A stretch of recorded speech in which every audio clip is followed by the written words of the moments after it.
Kayamkulam 6459 number SNDP ശാഖായോഗത്തിന്റെ വിശേഷാൽ പൊതുയോഗം നടത്തി. ഇതോടനുബന്ധിച്ച് പഠനോപകരണ വിതരണം, SSLC, +2 അവാർഡ് ദാനം എന്നിവ സംഘടിപ്പിച്ചു. കായംകുളം പുള്ളിക്കണക്ക് 6459 നമ്പർ SNDP ശാഖായോഗത്തിൽ വിശേഷാൽ പൊതുയോഗം, പഠനോപകരണ വിതരണം, SSLC, +2 അവാർഡ് ദാനം, അനുമോദനം തുടങ്ങിയവ സംഘടിപ്പിച്ചു. Kayamkulam SNDP union secretary P. Pradeep Lal ഉദ്ഘാടനം നിർവഹിച്ചു. നമ്മുടെ പ്രിയപ്പെട്ട വിദ്യാർത്ഥികളെ ഗുരുവിൻ്റെ സാന്നിധ്യമുണ്ട് എന്ന് നാം വിശ്വസിക്കുന്നു. ഗുരുവിൻ്റെ ചൈതന്യമുള്ള ഈ മണ്ണിൽ അവരുടെ വിദ്യാഭ്യാസത്തിൻ്റെ പുരോഗതിക്ക് വേണ്ടി മുന്നോട്ടുള്ള തടസ്സമില്ലാത്ത പ്രയാണത്തിനായി അവർക്ക് ഗുരുവിൻ്റെ ചിത്രവും ആ കുട്ടികളുടെ ചിത്രവും ചേർത്ത് വെച്ചടിച്ച മൊമെന്റോയാണ് ഇന്ന് ഇവിടെ വിതരണം ചെയ്യുന്നത്.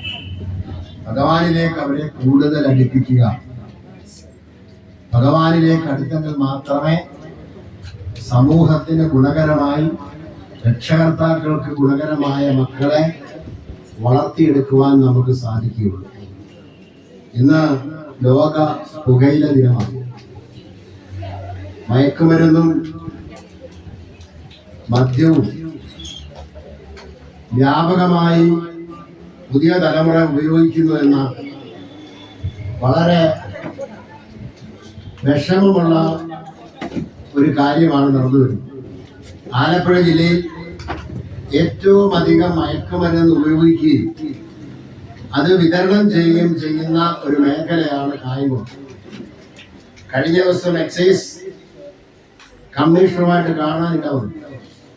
അപ്പൊ അദ്ദേഹം പറഞ്ഞ റിപ്പോർട്ടിന്റെ അടിസ്ഥാനത്തിൽ നമ്മുടെ പ്രദേശത്താണ് ഈ മയക്കുമരുന്നിന്റെ ഉപയോഗം ധാരാളമായി നടക്കുന്നു. അതിൻ്റെ ഒരു ശ്രദ്ധ അമ്മമാർക്കും പ്രത്യേകിച്ച് അച്ഛന്മാർക്കും ഉണ്ടാവണം. ശാഖായോഗം പ്രസിഡന്റ് V. മോഹൻദാസ് മുത്തിനിത്താഴെ അധ്യക്ഷത വഹിച്ചു. Panakkal Devarajan, J. Sajith Kumar, M. Satheesan, V.S. Soni, Anilkumar, Shyam, Swapna Mohan തുടങ്ങിയവർ ആശംസാ പ്രസംഗം നടത്തി. CDNet news, Kayamkulam.